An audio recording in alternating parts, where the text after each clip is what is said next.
ধন্যবাদ সকল বন্ধুদের। তো বন্ধুরা কেমন আছেন সবাই? আশা করি ভালো আছেন সবাই। আমি প্রতিদিনের মতন আজকে একটি পাওয়ারফুল বশীকরণ যন্ত্র নিয়ে আবার হাজির হলাম। তো আজকে যে পাওয়ারফুল বশীকরণ যন্ত্রটি নিয়ে হাজির হয়েছি, এই যন্ত্রটির নাম হলো শ্রী বিশিষ্ট সিদ্ধি বশীকরণ যন্ত্র। এই শ্রী বিশিষ্ট সিদ্ধি বশীকরণ যন্ত্রটি খুব সহজে আপনারা প্রয়োগ করলে আপনাদের মনস্কামনা পূরণ হয়ে যাবে। তো এত পাওয়ারফুল এই যন্ত্রটি। তো বন্ধুরা, এই যন্ত্রটি আপনারা কোন নিয়মে প্রয়োগ করবেন, কোনভাবে কিভাবে প্রয়োগ করবেন, সকল নিয়ম আমি বলে দেবো। খুব সহজ এই যন্ত্রটি আপনারা প্রয়োগ করতে পারবেন। আমার বলা নিয়ম মতন যদি আপনারা প্রয়োগ করতে পারেন, আপনারা হাতে নাতে এর সুফল পেয়ে যাবেন। তো আমি কথা না বাড়িয়ে ভিডিওর মূল আলোচনায় চলে যাব। আলোচনায় চলে যাওয়ার আগে সকল বন্ধুদের কাছে আমার একটা রিকোয়েস্ট আছে, একটা অনুরোধ। আমার চ্যানেল অলৌকিক শক্তি চ্যানেলটি সাবস্ক্রাইব করে পাশে থাকা বেল আইকনটি বাজিয়ে নোটিফিকেশন অন করে চ্যানেলে একটি লাইক দিয়ে দিবেন। কারণ আমি এরকম পাওয়ারফুল ভিডিও আপলোড করে থাকি, ভিডিও পোস্ট করার সাথে সাথে যাতে সবার আগে আপনার কাছে চলে যায়। আমি একটা কথা আপনাদেরকে সবসময় বলে থাকি যে আমার চ্যানেলের সাথে যদি আপনারা থাকেন, আমার চ্যানেল থেকে তন্ত্র মন্ত্র ও যন্ত্র শিক্ষা করে আপনি ভালো ধরনের একটা কবিরাজ হতে পারবেন, মানব কল্যাণের জন্য কাজ করতে পারবেন।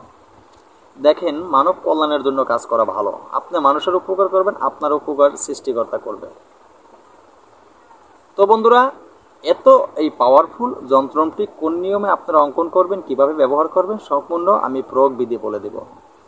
কিন্তু তার আগে আবার একটা কথা বলে রাখি যে ভিডিও কেউ টেনে টুনে স্কিপ করে দেখবেন না। আপনারা যদি ভিডিও টেনে টুনে স্কিপ করে দেখেন, আমি সঠিক নিয়মগুলি বলে গেলাম, আপনারা সঠিক নিয়ম শুনলেন না।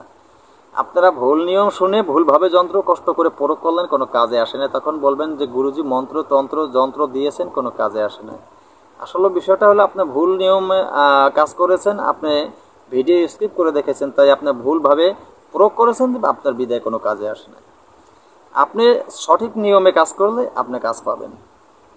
তো বন্ধুরা, এই যন্ত্র আমার চ্যানেল দেওয়া তন্ত্র মন্ত্র যন্ত্র আমি যা কিছু দিয়ে থাকি, আমি সবসময় বলি আমার চ্যানেল থেকে শিক্ষা করে এগুলি কেউ কোনো অবহিত কাজে ব্যবহার করবেন না।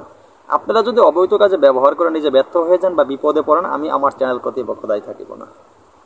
আর আমার চ্যানেল দেওয়া যন্ত্রমন্ত্র তন্ত্র এগুলো দিয়ে কাজ করতে হলে আমার পারমিশন নিয়ে আপনাদের কাজ করতে হবে। কারণ যেহেতু আমি আপনাদেরকে চ্যানেলে যন্ত্রমন্ত্র দিয়ে থাকি, অবশ্যই আমি এই যন্ত্রমন্ত্র আপনাদের কাছে গুরু। তো আমার পারমিশন নিয়ে আপনাদের কাজ করতে হবে। আমার পারমিশন আপনি তখন পেয়ে যাবেন আমার চ্যানেলটি সাবস্ক্রাইব করে পাশে থাকা বেল আইকনটি বাজিয়ে নোটিফিকেশন অন করে চ্যানেলে একটি লাইক দিয়ে তখন আপনি আমার পারমিশন পাবেন। আপনি আমার চ্যানেল সাবস্ক্রাইব না করে যদি আপনি চ্যানেলে লাইক না দিয়ে যদি আমার কাছ থেকে ফোন দিয়েও পারমিশন নেন, পারমিশন কোনো কাজে লাগবে না। তো বন্ধুরা, কথা আর বাড়াবো না। এই যন্ত্রটি আপনারা ভিডিওর শেষে পেয়ে যাবেন। যন্ত্রটি কিভাবে অঙ্কন করবেন, যন্ত্রটি কিভাবে আপনারা অঙ্কন করবেন সেই নিয়মটি আমি বলে দিচ্ছি। মনোযোগ সহকারে আপনারা নিয়মটি শুনে নেবেন। এই যন্ত্রটি খুব সহজে আপনি অঙ্কন করতে পারবেন। এই যন্ত্রটি আপনি অঙ্কন করবেন কুমকুম কুমকুম এবং সাথে নেবেন গ্রহচনা। কুমকুম তার সাথে গ্রহচনা নেবেন। তারপরে আপনি ভোজ পাতায় এই যন্ত্রটি সুন্দর করে অঙ্কন করবেন। যেইভাবে যন্ত্রটি অঙ্কন করা আছে ঠিক সেভাবেই যন্ত্রটি অঙ্কন করবেন। তবে মনে রাখবেন, এই যন্ত্রটির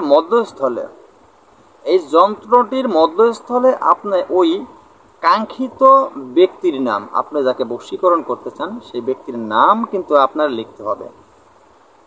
তো ওই ব্যক্তির নাম যদি পুরুষ হয় তাহলে ওই ছেলের নাম তার বাবার নাম লিখবেন, আর যদি মেয়ে হয় মহিলা মানে তা মহিলা ওই মেয়ের নাম তার মায়ের নাম লিখবেন।